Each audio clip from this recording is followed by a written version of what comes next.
Plus நண்பர்கள் அனைவருக்கும் வணக்கம். இன்னைக்கு தைராய்டு பத்தி தான் நம்ம பார்க்க இருக்கிறோம். ஒரு 20-30 வருஷத்துக்கு முன்னாடி நம்ம வீட்ல யாராவது காலையில எழுந்த உடனே ஒரு மாத்திரையோட அந்த நாளை தொடங்குனாங்க அப்படின்னு கேள்விப்பட்டிருக்கீங்களா? அந்த மாதிரிலாம் கிடையாது. ஆனால் இன்றைக்கு பார்த்தீங்க அப்படின்னா, ஒவ்வொரு வீட்லயுமே யாராவது ஒருத்தர் வந்து காலையில எழுந்த உடனே ஒரு மாத்திரையை போட்டு தான் அந்த நாளையே வந்து தொடங்குறாங்க. இது தைராய்டுனால வரக்கூடிய ஒரு விஷயம் தான். இந்த தைராய்டுக்கு என்னென்னலாம் வந்து காரணம்? இதை சரி செய்யறதுக்கு என்ன சிகிச்சை முறைகள்லாம் இருக்கு அப்படிங்கிறத நம்ம இன்னைக்கு பார்க்க இருக்கிறோம். தைராய்டை பொறுத்த வரைக்கும் அது வந்து ரொம்ப ஒரு பாவப்பட்ட ஜீவன் தான் சொல்லலாம். ஏன்னா அங்க எந்த பிரச்சனையும் இல்லாம கூட உங்களுக்கு தைராய்டு வரலாம். அந்த மாதிரி சமயத்துல தான் நீங்க தைராய்டு மாத்திரைகளை எடுத்துக்கும் போது உங்க தைராய்டும் சரியா வேலை செய்யாம நிரந்தரமான ஒரு தைராய்டு நோயாளியா நீங்க மாற ஆரம்பிக்கிறீங்க. ஏன்னா இந்த தைராய்டை பொறுத்த வரைக்கும் 90% ஆட்டோ இம்யூனிட்டினால வரக்கூடியதான். அதாவது ஹசிமோட்டோஸ் தைராய்டைட்டிஸ் நம்ம சொல்லுவோம். அதே மாதிரி ஹைப்பர் தைராய்டிசமே நம்ம உடம்புல இந்த ஆட்டோ இம்யூனிட்டி ட்ரிகர் ஆகி அதனால வரக்கூடியது தான் இந்த தைராய்டு. அதனாலதான் நமக்கு செரிமான சக்தியை வந்து இம்ப்ரூவ் பண்ணி குடலை சுத்தம் பண்ணாலே தைராய்டுல நல்ல ஒரு மாற்றத்தை வந்து பார்க்கலாம். அடுத்ததா பார்த்தீங்க அப்படின்னா, கல்லீரலோட செயல்திறன் கம்மியா இருந்தாலும் உங்களுக்கு தைராய்டு சம்பந்தமான பிரச்சனைகள் வரலாம். தைராய்டுக்கும் கல்லீரலுக்கும் என்ன சம்பந்தம் டாக்டர் அப்படின்னா, நம்ம தைராய்டுல இருந்து 2 ஹார்மோன் வரும். T3, T4 அப்படிங்கிற 2 ஹார்மோன். இதுல இந்த T3 அப்படிங்கிறது 3 அயோடின் இருக்குது, T4 அப்படிங்கிறது 4 அயோடின் இருக்கிறது. ஆனால் T3 அப்படிங்கிற அந்த ஒரு ஹார்மோன் தான் ஆக்டிவான ஒரு ஹார்மோன். அதனால இந்த T4 தான் நிறைய நம்மளோட தைராய்டுல இருந்து சுரக்கும். அதை வந்து T3 கன்வெர்ட் பண்ணும். இந்த கன்வர்ஷன் எங்க நடக்கும் அப்படின்னா, நம்ம கல்லீரல்லையும் சிறுநீரகங்கள்லையும் நடக்கும். இந்த கன்வர்ஷன் சரியா நடக்கலைன்னா கூட உங்களுக்கு தைராய்டு பிரச்சனை இருக்கிற மாதிரி காமிக்கலாம். உங்க தைராய்டு நார்மலா தான் வேலை செய்யும். இதை கரெக்டா மாத்த வேண்டிய கல்லீரலோ சிறுநீரகமோ சரியா வேலை செய்யல அப்படின்னா உங்களுக்கு தைராய்டு சம்பந்தமான பிரச்சனைகள் இருக்கிற மாதிரி காமிக்கும். கல்லீரல் ஏன் டாக்டர் வேலை செய்ய மாட்டேங்குது? ஆல்ரெடி நம்ம நிறைய விஷயங்கள சொன்ன மாதிரி தான். சரியான இரவு தூக்கம் இல்லை, நிறைய வந்து ஆன்டிபயோட்டிக்ஸ் எடுத்துக்கிறோம், பெயின் கில்லர்ஸ் எடுத்துக்கிறோம், இல்லை ப்ரிசர்வேட்டிவ் சேர்த்த பேக்டு ஃபுட்டெல்லாம் நிறைய வந்து எடுத்துக்கிறோம் அப்படின்னா உங்களுடைய கல்லீரல் வந்து சரியாக வேலை செய்யாது. அதே மாதிரி சிறுநீரகங்கள் அப்படிங்கிறது வந்து அதிகப்படியான பய உணர்வு வந்து இருக்குது. அதே மாதிரி வந்து நிறைய நம்ம ஆன்டிபயோட்டிக்ஸ் வந்து எடுத்துக்கிறோம். இந்த 2 உணர்வுகளுமே வந்து பார்த்தீங்க அப்படின்னா உங்களுக்கு சிறுநீரகங்கள்லையும் பாதிப்பு உண்டாகும். இந்த பாதிப்புனால என்னாகும், மெதுவா நம்மளோட கல்லீரலோட செயல்திறனும் சிறுநீரகங்களோட செயல்திறனும் வந்து கம்மியாகும். அதுல முதல் சிம்டமா காமிக்கக்கூடியது நமக்கு தைராய்டு வர்ற மாதிரி தான். அதாவது அந்த T4ல இருந்து T3 அந்த ஒரு அயோடின் மாற்றக்கூடிய அந்த விஷயம் அப்படிங்கிறது நம்மளுடைய கல்லீரலையும் நடக்காது, சிறுநீரகங்களையும் நடக்காது. அதனால உங்களுக்கு தைராய்டு இருக்கிற மாதிரி காமிக்கும். அதே மாதிரி தான் உங்களுக்கு ஃபைப்ராய்ட்ஸ் மாதிரியான பிரச்சனைகளோ இல்லை பிசிஓடி மாதிரியான பிரச்சனைகளோ இருந்தால் கூடுதலாக தைராய்டும் வந்து வரலாம். எதனால அப்படின்னா, தைராய்டு நம்ம உடம்புல செயல்படுறதுக்கு ரிசப்டார்ஸ் இருக்கும். அதாவது நம்ம உடம்பு ஃபுல்லாகவே எல்லா செல்கள்லையுமே 2 ரிசப்டார்ஸ் தான் வந்து இருக்கும். எல்லா செல்கள்லையும் இருக்கிறது. ஏன்னா ஒரு சில செல்களில் ஒரு டைப் ஆஃப் ரிசப்டார்ஸ் இருக்கும், ஒரு சில செல்களில் வேற டைப் ஆஃப் ரிசப்டார்ஸ் இருக்கும். ஆனால் எல்லா செல்கள்லையுமே 2 விஷயத்துக்கு மட்டும் ரிசப்டார்ஸ் கண்டிப்பாக இருக்கும். அது 2 என்ன அப்படின்னா, வைட்டமின் டியும் தைராய்டும் தான். இந்த தைராய்டோட ரிசப்டார்ஸை ஈஸ்ட்ரோஜன் ஹார்மோன் அதிகமாக இருக்கக்கூடிய நபர்களுக்கு ஈஸ்ட்ரோஜனோட ரிசப்டார்ஸ் போய் பிளாக் பண்ணிடும். அப்படி இருக்கக்கூடிய சமயத்தில் நம்ம தைராய்டு கரெக்டாக தான் சுரக்கும். ஆனால் அந்த தைராய்டை செல்களுக்கு கொண்டு போகிறதுக்கு ரிசப்டார்ஸ் வந்து ஃப்ரீயாக இல்லாததுனால அங்க எல்லாமே போய் ஈஸ்ட்ரோஜன் வந்து பிளாக் பண்ணிக்கும். அந்த சமயத்திலையும் உங்களுக்கு தைராய்டு வரும். அதனாலதான் பாத்தீங்கன்னா நிறைய பெண்களுக்கு அந்த பிரெக்னன்சியோட ஃபர்ஸ்ட் 3 மாசத்துல தைராய்டு வர்ற மாதிரி காமிப்பாங்க. அதே மாதிரி அந்த ஃபைப்ராய்ட்ஸ் மாதிரியான பிரச்சனை இருக்கவங்களோ, அந்த பிசிஓடி பிரச்சனை இருக்கிறவங்களுக்கோ அவங்களுக்கு தைராய்டு வரும். ஈஸ்ட்ரோஜன் டாமினன்ஸ் ஆச்சு, உடம்புல ஈஸ்ட்ரோஜனோட அளவு அதிகமாச்சுன்னா என்னென்ன அறிகுறிகள்லாம் இருக்கும்? மார்பகங்கள்ல கட்டி வரலாம், அதே மாதிரி கர்ப்பப்பையில வந்து கட்டிகள் வரலாம், பீரியட்ஸ் வரதுக்கு முன்னாடி உடம்பு கொஞ்சம் எக்ஸ்ட்ரா வெயிட் போட்ட மாதிரி வந்து இருக்கலாம்.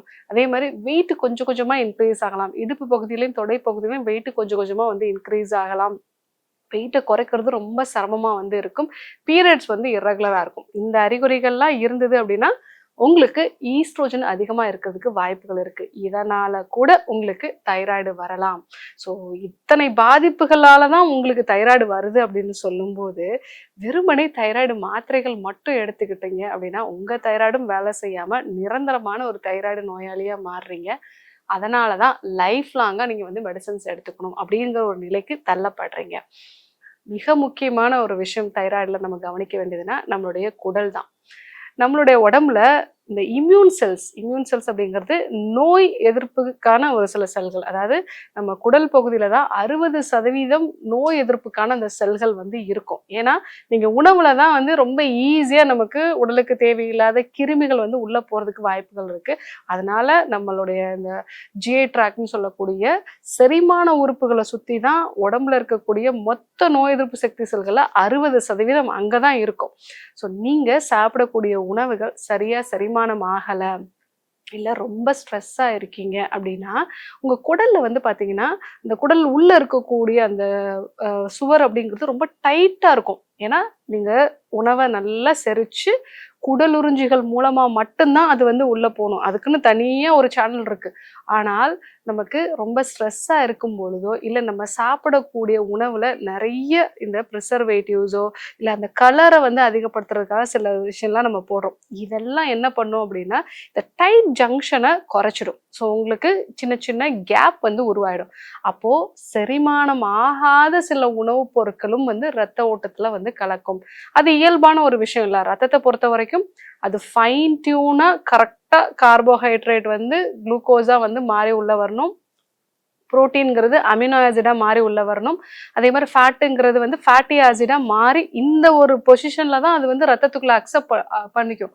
அப்படி இல்லாம செரிமானம் ஆகாமலே சில விஷயங்கள் எல்லாம் உள்ள வருது அப்படின்னாலே உங்க ரத்தம் என்ன நினைச்சுக்கும், ஏதோ ஒரு கிருமி தான் உள்ள வருது அப்படின்னு சொல்லிட்டு உடனடியா ஆட்டோ இம்யூனிட்டியை வந்து ட்ரிகர் பண்ணும். இந்த ஒரு காரணத்தினாலதான் நிறைய பேருக்கு தைராய்டு வருது. அதனாலதான் தைராய்டு வந்து பாத்தீங்கன்னா மாத்திரைகள் எடுத்துப்பாங்க. இப்போ எனக்கு கரெக்டா இருக்கு டாக்டர் அப்படின்னு சொல்லுவாங்க. திருப்பி அதே டோஸ்ல தான் மாத்திரை எடுத்துட்டு இருப்பாங்க. திடீர்னு வந்து அது ஹைப்பர் தைராய்டிசமா ரொம்ப டிஎஸ்ஹெச்சோட அளவு வந்து குறைஞ்சிரும். திருப்பி வந்து அதனுடைய டோசேஜ் வந்து மாத்துவாங்க. வாரத்துல 5 நாள் இந்த டோஸ் போடுங்க, 2 நாள் இந்த டோஸ் போடுங்க அப்படின்னு சொல்லுவாங்க. அதுக்கப்புறம் பாத்தீங்க அப்படின்னா ஒரு 3 மாசம் கழிச்சு திருப்பியும் டிஎஸ்ஹெச்சோட அளவு வந்து அதிகமாயிரும். இது எல்லாத்துக்குமே காரணம் இந்த ஆட்டோ இம்யூனிட்டி வந்து ட்ரிகர் ஆகுதான். இது வந்து ஒரு உள்நாட்டு போர்ன்னு சொல்லலாம். இப்போ எப்படி நம்ம நாட்டுல இருக்கக்கூடிய காவலர்களோ இல்ல வந்து நம்ம நாட்டுல இருக்கக்கூடிய மிலிட்ரியோ வெளிப்பகுதியில இருந்து ஏதாவது ஒரு த்ரெட் நமக்கு உள்ள வருது அப்படின்னா அதை தான் தாக்கி அழிக்கணும். பட் நம்ம நாட்டுல இருக்கக்கூடிய மக்களையே வந்து அவங்க தாக்கி அழிக்கிறாங்க அப்படின்னா ஸோ அதுதான் வந்து ஆட்டோ இம்யூனிட்டின்னு சொல்லலாம். எப்படின்னா நம்ம ரத்தத்துல இருக்கக்கூடிய நோய் எதிர்ப்பு சக்தி செல்கள் வெளியில இருந்து வரக்கூடிய கிருமிகளை வந்து தாக்கி அழிச்சு வெளியேற்றுதான் அதனோட வேலை. ஆனால் நம்ம உடம்புக்குள்ளே இருக்கக்கூடிய செல்களை வந்து தாக்கி அழிக்குது. முக்கியமா தைராய்டு வந்து அது தாக்கி அழிக்குது அப்படின்னா ஹைப்போதைராய்டிசமோ இல்ல ஹைப்பர் தைராய்டிசமோ வந்து வரலாம். இதுவே நம்ம ஸ்கின் செல்களை வந்து தாக்கி அழிக்குது அப்படின்னா சொரியாசிஸ் மாதிரியான பிரச்சனைகள். ஸோ நம்ம நரம்பு செல்களை வந்து பாதிக்குது அப்படின்னா மல்டிபிள் ஸ்க்ளரோசிஸ். இந்த மாதிரி நிறைய விஷயங்கள் வந்து உருவாகும். இதற்கு காரணம் நம்மளுடைய குடல் வந்து அந்த லீக்கி கட்டுன்னு சொல்லுவோம். இததான் நம்மளுடைய சித்தர்கள் முன்னாடியே வந்து சொல்லியிருப்பாங்க. உங்களுக்கு நோய் வராம இருக்கணுமா, ஒவ்வொரு 4 மாசத்துக்கு ஒரு முறை பேதிக்கு மருந்து எடுத்துக்கோங்க. பேதிக்கு மருந்து இருக்கும்போது நம்ம குடல்ல இருக்கக்கூடிய தேவையில்லாத பாக்டீரியாஸ் வைரஸஸ் எல்லாம் வெளியாகி நம்ம அந்த பேதிக்கு எடுக்கிற அன்னைக்கு மோர் எடுத்துக்க சொல்லுவோம். அந்த மோர்ல இருக்கக்கூடிய லாக்டோபேசிலஸ் நம்ம குடலை வந்து சமநிலைப்படுத்தும். ஸோ ஒவ்வொரு 4 மாசத்துக்கு ஒரு தடவை இதை புதுப்பிச்சுக்கோங்க அப்படிங்கறத தான் வந்து நம்மளுடைய முன்னோர்கள் சொன்னது. நாம இன்னைக்கு அது எல்லாத்தையுமே ரொம்ப கம்ஃபர்டபுளா மறந்துட்டோம். நிறைய மாத்திரைகள் வந்து எடுத்துக்கிறோம். இது நம்ம குடல்ல வந்து ஒரு சில குறிப்பிட்ட வகையான பாக்டீரியா வைரஸ் மட்டும் நமக்கு அதிகமா இருக்கு. அது வந்து இந்த மாதிரி ஆட்டோ இம்யூன் ரிலேட்டடான டிசீஸை அதிகப்படுத்துது. ஸோ தைராய்டுக்கும் இதுதான் முக்கியமான காரணம். இப்போ உங்க எல்லாருக்குமே வந்து புரிஞ்சிருக்கும். ஸோ தைராய்டு அப்படிங்கிறது குடல் சம்பந்தமான ஒரு பிரச்சனை, கல்லீரல் சம்பந்தமான ஒரு பிரச்சனை. அதே மாதிரி உங்களுடைய சிறுநீரகங்கள் வந்து பாதிப்பு இருந்தாலும் இந்த பிரச்சனை வந்து வரலாம்.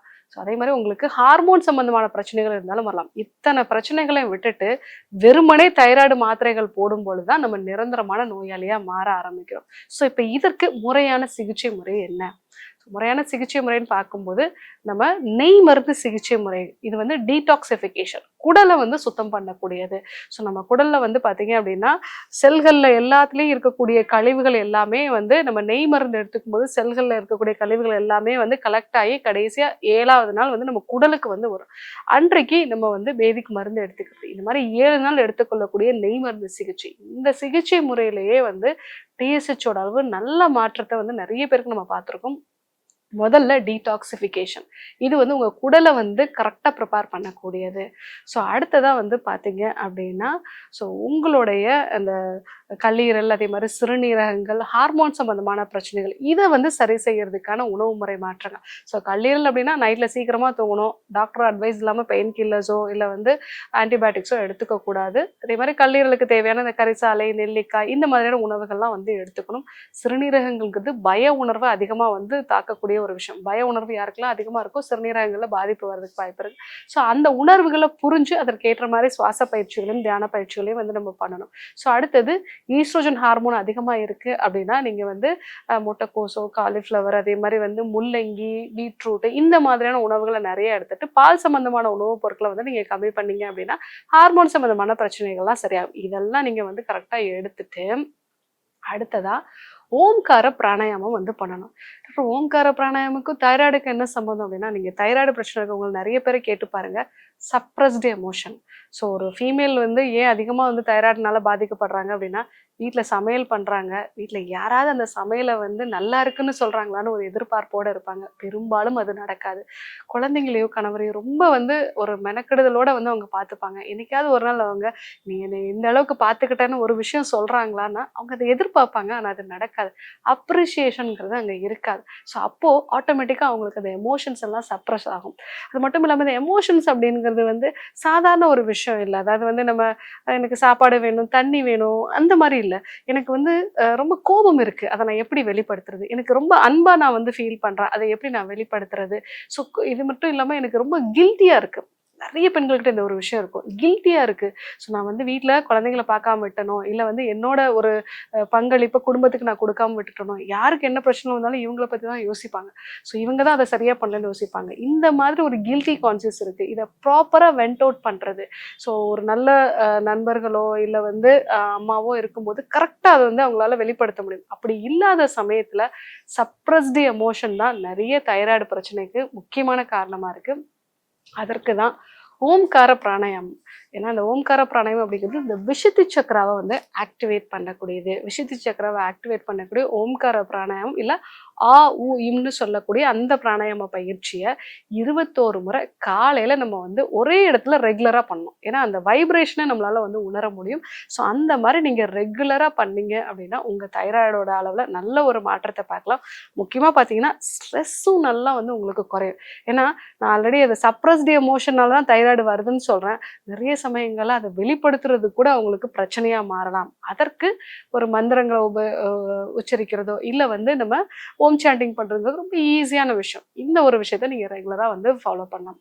அடுத்ததா வந்து பார்த்தீங்கன்னா, சீத்தாப்பழ மரத்தினுடைய இலைகள். இந்த இலையோட சாறு வந்து நீங்க எடுத்து குடுக்கலாம். ஸோ அதுவும் வந்து உங்களுக்கு தைராய்டுக்கு சப்போர்ட் கொடுக்கக்கூடியது. கல்லீரல் அதே மாரி வந்து ஹார்மோன் சம்மந்தமான பிரச்சனைகளையும் வந்து இது சரி செய்யக்கூடியது. சீத்தாப்பழ மரம் பார்த்தீங்க அப்படின்னா, நம்ம குடலுக்கும் வந்து நல்ல ஒரு ஆரோக்கியத்த வந்து குடுக்கும். குளிர்ச்சிய குடுக்கும் சீத்தாப்பழம். ஸோ அதே மாரி அந்த இலைகள்னு பார்த்தீங்கன்னா, குடலுக்கு நல்ல குளிர்ச்சிய குடுக்கறதுனால, அங்க இருக்கக்கூடிய இன்ஃப்ளமேஷன்லாம் வந்து குறைக்கும். ஸோ இத வந்து நீங்க காலையில வெறும் வயித்துல ரெகுலரா எடுத்துக்கலாம். ஸோ அந்த மாரி எடுக்கும்போது உங்களுக்கு தைராய்டுல நல்ல மாற்றத்த பார்க்கலாம். ஸோ அடுத்ததா எலுமிச்சையோட தோல். இந்த எலுமிச்சையோட தோல்ல வந்து பார்த்தீங்கன்னா, நீங்க அத அழுத்தி பார்க்கும்போது அதுலருந்து ஒரு சின்ன எண்ணெய் மாதிரி வந்து கண்ணுல வந்து அடிக்கும். கண்ணு வந்து ஒரு மாதிரி வந்து திடீர்னு ஒரு கூச ஆரம்பிக்கும். ஸோ இதுக்கு காரணம் அதுல இருக்கக்கூடிய வாலட்டைல் ஆயில். இது வந்து நமக்கு தைராய்டுக்கு நல்ல ஒரு சப்போர்ட்ட வந்து குடுக்கும். இந்த எலுமிச்சைய நீங்க ஃப்ரீசர்ல போட்டுட்டு, ஒரு நாள் கழிச்சு எடுத்து அதனுடைய தோல மட்டும் நல்லா வந்து சீவிடுங்க. அத சீவிட்டு அத வந்து வெதுவெதுப்பான வெந்நீரோட காலையில வெறும் வயித்துல எடுத்துக்கலாம். ஸோ இதுவும் வந்து உங்களுக்கு கல்லீரல், அதே மாரி உங்களுடைய குடல் இது எல்லாத்துக்குமே வந்து சப்போர்ட் குடுத்து, தைராய்டுக்கும் சப்போர்ட் குடுக்கக்கூடியது. ஸோ இதையும் வந்து நீங்க எடுத்துக்கலாம். ஆனா அதுக்கு முன்னாடி தைராய்டு உங்களுக்கு எதனால வந்தது? கல்லீரல் பாதிப்பா? இல்ல சிறுநீரக பாதிப்பா? இல்ல வந்து ஹார்மோன் சம்பந்தமான பிரச்சனையா? இல்ல குடல் சம்பந்தமான பிரச்சனையா? மன அழுத்தமா? இதுல எதுங்கிறத தெரிஞ்சுட்டு, அதற்கேற்ற மாரி 7 நாள் எடுத்துக்கொள்ளக்கூடிய நெய் மருந்து சிகிச்சை. ஸோ அது கூட வந்து நீங்க ஓம்கார பிராணாயாமம் வந்து ஃபாலோ பண்றது. இதெல்லாம் நீங்க வந்து ஃபாலோ பண்ணீங்க அப்படின்னாலே, உங்களுக்கு இந்த தைராய்டுல நல்ல ஒரு மாற்றத்த வந்து பார்க்கலாம். ஸோ தைராய்டு இருந்ததுன்னா லைஃப் லாங் மெடிசின்ஸ் எடுத்துக்கணுங்கிற ஒரு அவசியம் வந்து கிடையாது. நான் சொன்ன இந்த விஷயங்கள நீங்க கவனிச்சு பார்த்தீங்க அப்படின்னாலே, தைராய்டுல நல்ல ஒரு மாற்றத்த வந்து பார்க்கலாம். ஸோ யாருக்கெல்லாம் தைராய்டு இருக்கோ, அவங்களுக்கெல்லாம் இந்த விஷயத்த வந்து சொல்லுங்க. இத ஃபாலோ பண்ணிட்டு எப்படி இருக்குங்கிறத எனக்கு கமெண்ட்ல சொல்லுங்க. இதே போன்று ஒரு நல்ல தகவலோட உங்கள சந்திக்கிறேன். நன்றி, வணக்கம்.